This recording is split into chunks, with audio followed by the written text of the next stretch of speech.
অনেকে আমার কথাগুলো শুনেই মনে করবেন যে ভাই বকবক কথা কোথা থেকে চলে আসছো, তুমি আমার কেডা?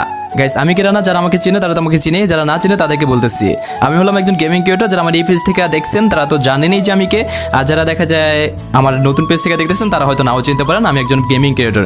তো গাইস, যেটা হোক, একজনে এখন বলবেন যে ভাই আপনি ঘড়ি করতেছেন, এটাও আবার ভিডিও করে আপলোড করা লাগে।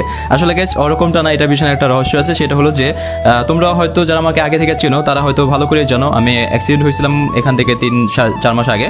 সো তখন আর কি আমার ওই অ্যাক্সিডেন্ট ওই জায়গায় আমার ঘড়িটা ভেঙে পড়ে গেছিলো, তো ঘড়িটা আর কি আনা হয় না, ওখানে ভেঙে পড়ে গেছিলো। যেহেতু আমি সবসময় ঘড়ি ইউজ করি হাতে, তো যেসে দেখা যায় আমার একদিন আমার বোনের সাথে কথা বলতেছিলাম ভিডিও কলে।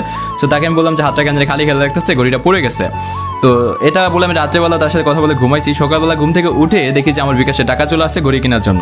সো এটা আমার বোনটা আমাকে গিফট করছে, দেড়শো দেখা যায় যে ভিডিওটা তৈরি করা।